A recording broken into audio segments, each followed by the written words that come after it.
In this video, we continue our discussion on Chapter 3, where in our last video we developed a measure for total output.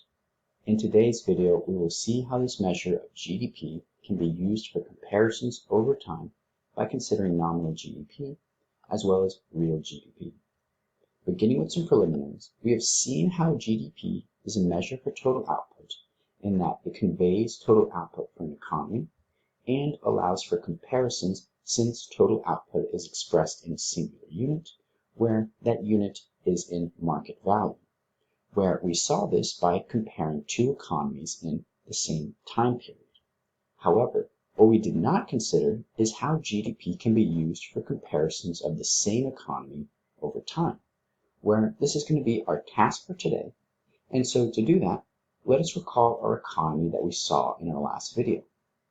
On the right, we have a table with our economy that produces the three goods of houses, crops, and clothing, where in terms of year one prices, we have a house costs $100,000, one crop costs $10, and an article of clothing costs $100 in terms of its price point. Furthermore, with respect to quantity, in year one, we saw that this economy is producing 5 houses, 100 crops, and 50 articles of clothing.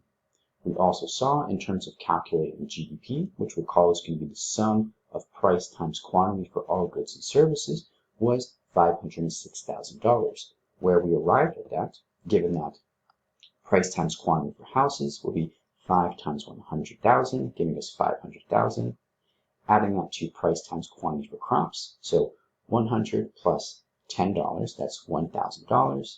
Then adding that with price times quantity to clothing, 50 times 100, which is 5,000, so 500,000 plus 1,000 plus 5,000 gives us the GDP value of $506,000, or that is the market value of total output in this economy. Now, to see how we can make comparisons over time, let us check back in with this economy 1 year later. So what we have is we have our same economy producing houses, crops, and clothing.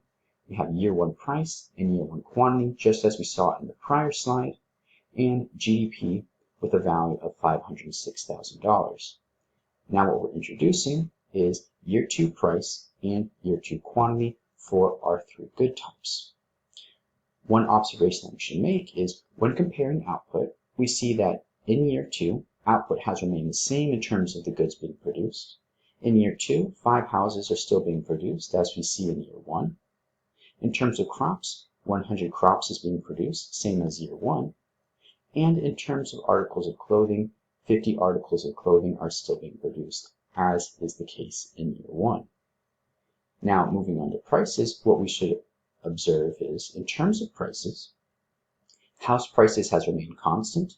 In terms of in both years, they're priced at $100,000. In terms of articles of clothing, we see that they have remained the same in terms of the price point across the 2 years at $100. However, when we move to crops, in year one, the price is $10, while in year two, the price point is $15. So the price of crops has increased by $5. So when we calculate GDP, what we'll see is that there will be an increase in GDP. So let us do our calculation. It'll be year two price times year two quantity for each of our three goods.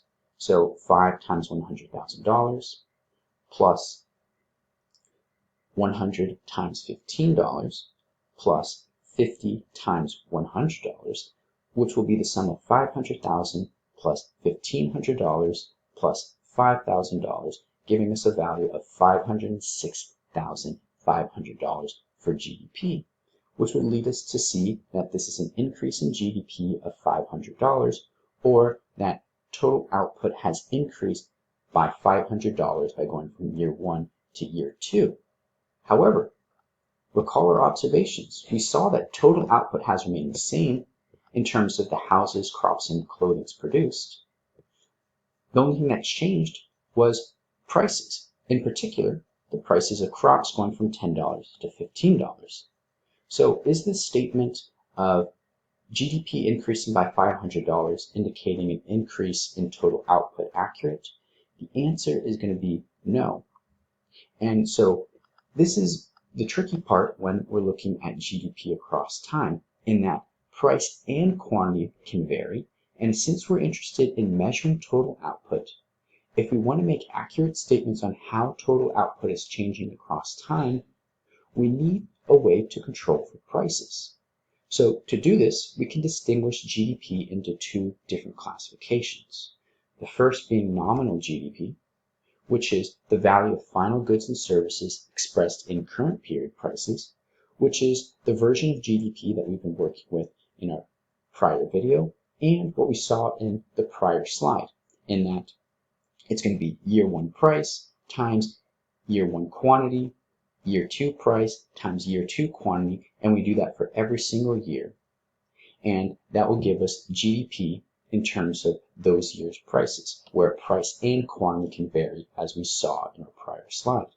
This is different from real GDP, which is going to be the value of final goods and services with adjusted prices, where how we will adjust for prices is by holding them fixed. We will assign a base year, so when we calculate GDP, we'll have base year times quantity for each good or service, and when we calculate GDP for every year will use those constant base year prices. So this will allow us to see if GDP changes, then we conclude changes in total output.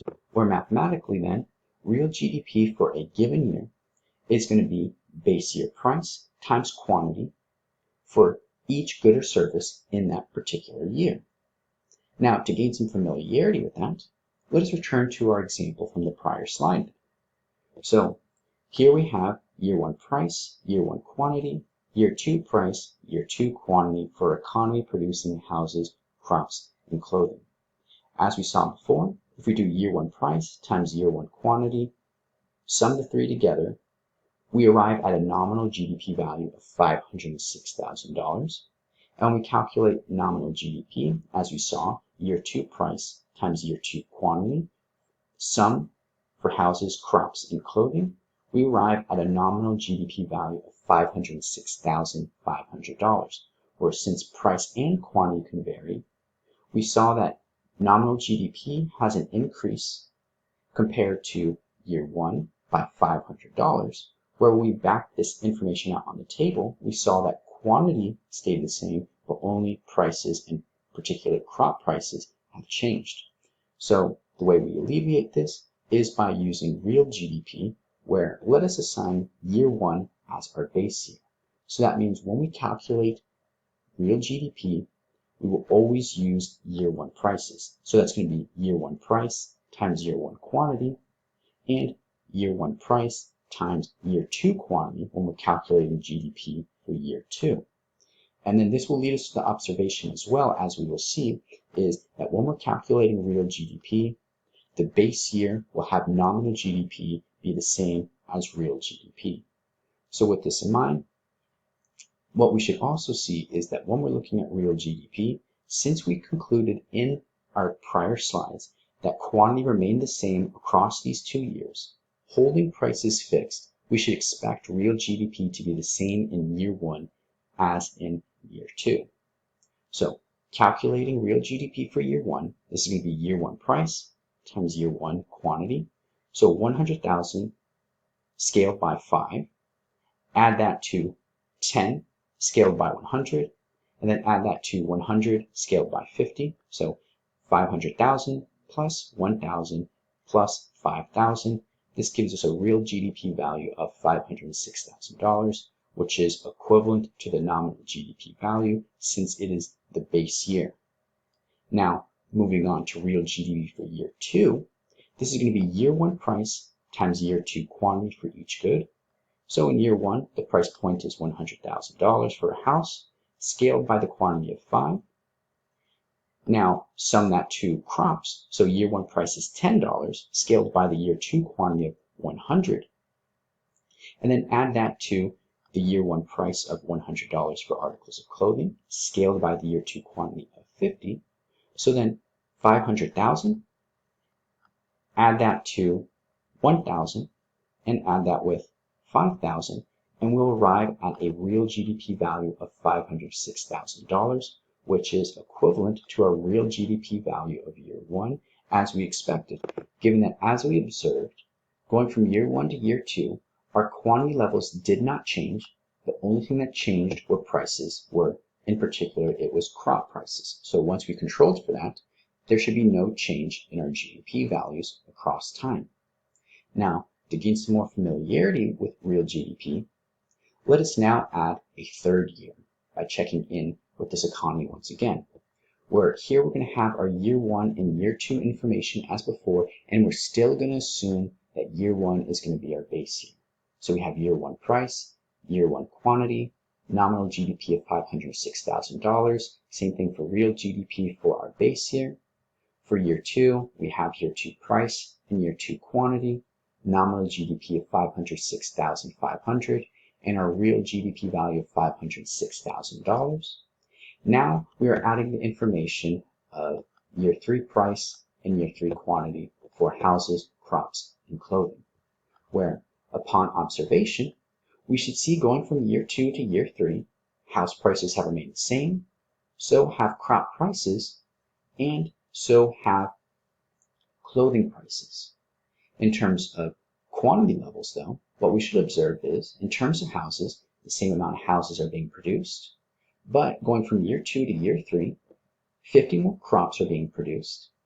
And in terms of articles of clothing, from year 2 to year 3, our articles of clothing being produced still remains the same at 50.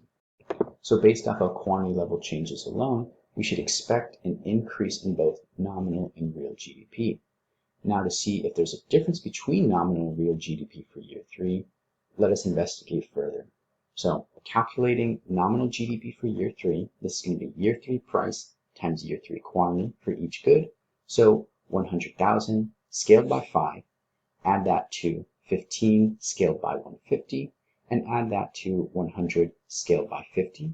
So summing those 3 items together yields us a nominal GDP value of $507,250, which we see is an increase from year 2 and year 1 nominal GDP as expected. Now, moving on to year 3 real GDP, this is going to be using our base year of year 1, so year 1 price scaled by year 3 quantity for each good. So 100,000 scaled by 5, adding that to 10 scaled by 150, and then adding that to 100 scaled by 50, summing those 3 items, that'll give us a value of $506,500.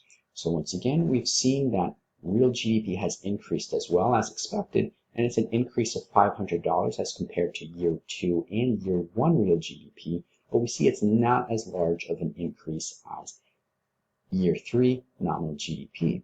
And the reason for this is, upon inspection, we see going from year 2 to year 3, quantity levels have changed in terms of 50 more crops are being produced.